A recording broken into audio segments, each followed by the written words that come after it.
4th-ranked wrestler in the country and a 2-time All-American. He is 9-0 against Big 12 foes this season with 7 bonus point wins. Jay, he is focused. John Smith said he completely understands how important and how nice it would be to be a 4-time Big 12 champion. Yeah, we talked about that because there have only been 6. If he's the 7th, he would be the 4th Oklahoma State wrestler to do it. Chris Perry, one of the assistant coaches, now did it. Alec Derringer, and then Johnny Thompson from early 2000s. Brian Snyder from Nebraska, Cale Sanderson, the great Cale Sanderson from Iowa State, and Michael Leitner from Oklahoma, current Oklahoma assistant. They've all done it. Alex Mackall, redshirt junior from Austintown, Iowa. He's a transfer from Rutgers, the number 3 seed at 125 pounds. He was an NCAA qualifier a year ago, finished 3rd here at the Big 12 Championships. What type of chance and what does Alex Mackall have to do to have a chance tonight against Piccininni? The key word here is turn. With Piccininni, because of how good he is on top, it's one good turn deserves another. He just wants to keep turning the man underneath and getting your fall points. With Mackall, his coach Kevin Dresser said he's got to not get turned. He can't have turns because in the first match earlier this year up in Ames, Piccininni won 10-0 because after an early takedown, he got a bundle of near fall points with those turns. So Mackall's got to stay out of the turns. Piccininni a chance to become Oklahoma State's first 4-time Big 12 titleist and first since 2017. We are underway at 125 pounds. Hey, you mentioned Mackall transferred in from Rutgers. He's out of that great Walsh Jesuit program in Ohio. Produces a lot of great college wrestlers. Piccininni from East Setauket, New York, on Long Island. A lot of great wrestlers have come out of that area. John Smith says of Piccininni, this is great. The big picture is the NCAA championships for Nick Piccininni. But tonight is important for him as well. He understands the magnitude of being a 4-time champ. And you know what's interesting, too, when I talked to John Smith earlier today, of course, Oklahoma State's always been known for great takedowns, and especially John Smith, one of the great takedown technicians in the history of wrestling. What he said today, he said, we have struggled to finish our takedown shots as a whole this year as a team. So these finalists tonight, they've got to finish their shots. We haven't been doing a great job of that. So let's see how that develops as Piccininni tries to score. Of course, Mackall doing the same thing. I thought that these 2 teams would be battling for a championship entering the championship round tonight, but it hasn't materialized. They will each have 4 wrestlers in the finals tonight. Yes, and in that 8-year stretch, now that it's mathematically clinched only one time, has it not been mathematically clinched going into the finals? That was 2015. Final margin then was 24 points.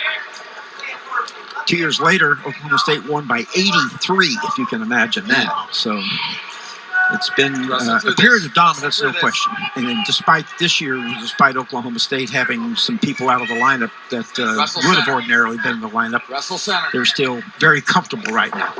Good job in Mackall so far, keeping Piccininni off the legs. And this is what Kevin Dresser said to us earlier. He said, just keep it close and give yourself a chance. Yes. And it's so far so good for Mackall. A nothing first period would be good for Mackall. Of course, if he could score, that'd be even better. But just don't get underneath, taken down and get behind on the board and get underneath Piccininni too early. I wouldn't be surprised when it's Mackall's choice, second or third period, if he chooses neutral instead of going underneath. Forego this chance of an escape to make sure you don't get turned. We'll see all kinds of strategy possible. Well, less than 30 seconds remaining. No scoring here in our 125-pound championship bout. And nobody really close to a good shot yet. Just no one's really been able to get deep in on a leg or anything. Uh-oh, here we go. Well, as soon as I said that, it's the old broadcaster's jinx. And with Piccininni's ability on top, he's going to ride out this first period. It'll be an unanswered takedown. Will he get near fall points out of it? He does not. And the first period ends with a Piccininni takedown and a 2-0 lead. And that's so big in any match when you can score right at the end of the period. The other guy doesn't have a chance to get one of them back with an escape or even a reverse. Piccininni's choice, he chooses bottom. So 2-0 going to the second. Okay, we're going to go on my whistle. Takedown occurred with 9 seconds left in the period. Cover legal. Piccininni quickly to his feet and out within about 2 seconds. He made that. That was too easy. So a 3-0 lead for the Oklahoma State senior. Next takedown in this match would be really big. Either Mackall gets back in it or Piccininni separates. So whoever scores here, that's a big, big point in the match. Usually. The number 2 seeded 125, Jay Schwarm of Northern Iowa, was beaten by Cody Fippen of Air Force. And then Mackall took out Fippen. Wrestle center. So the seed's not completely holding at 125. Fippen was a shock. His first match of the year came yesterday in this tournament. He'd been injured most of the year. And then the man who replaced him got injured, so he got back in the lineup.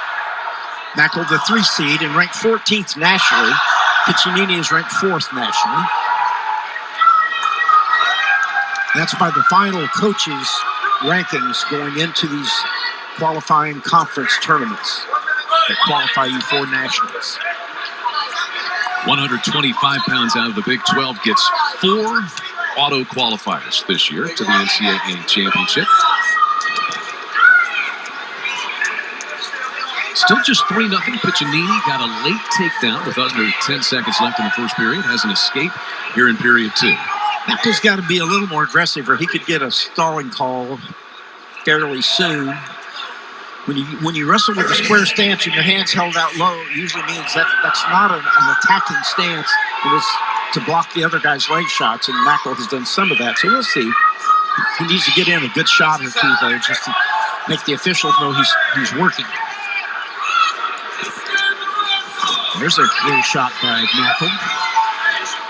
Final 10 seconds. Just enough to avoid that stalling warning. Looks like Piccininni will carry a 3-0 lead to the 3rd period. And if he wins, I'm sure he will be rewarded with this. The Piccininni from Seaport Deli in East Setauket, New York, his hometown. Looks and sounds delicious. French fries on that sandwich, Jay. You can't eat many of those. It has gravy and turkey and bacon and good grief. And a New York City type price at shade under $13. Well, Mackall didn't do what I thought. He did choose bottom against Piccininni, and he wants that escape point. But this is a big point for Mackall. He's got to get it because otherwise the riding time will pile up. He peeled the hand free, got out of there. Good job by Mackall. That's a big plus. So, making this a tougher match by far than the 10-0 match a month ago. The riding time of a minute was not established by Piccininni. It's a true 3-1 advantage for the 3-time defending Big 12 champion. Good shot, but a good kick out by Mackall to get away from that. Booed out of there. Piccininni has beaten North Dakota State's Brent Fleetwood in the finals a year ago. Oklahoma's Christian Moody 2 years ago. Moody finished 3rd this year and beat Josh Rodriguez in a sudden victory session as a redshirt freshman. It was 4 years ago for Nick Piccininni. Mackall getting more aggressive now. That's good to see for him. Less than a minute to go, 52 seconds. 3-1 Piccininni. Tight match still in doubt.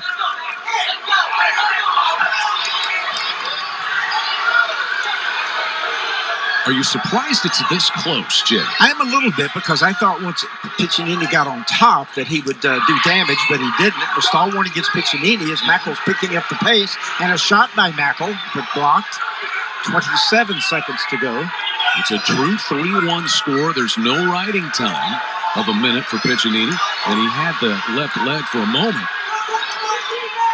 Boy, if Mackall could get that second stalling call and then a takedown, but only 10 seconds left. Piccininni able to scoot away a couple of times. 6 seconds. Should get a stalling call right there, I thought, but nope. Wouldn't have mattered, so it's 3-1 Piccininni. 4-time Big 12 champion. He is the 7th ever 4-time Big 12 champion, Nick Piccininni. 3-1 is the final. Nick Piccininni to a standing ovation of Oklahoma State fans here at the BOK Center. He adds his name to a list of greats, and he is the 4th Oklahoma State Cowboy. Johnny Thompson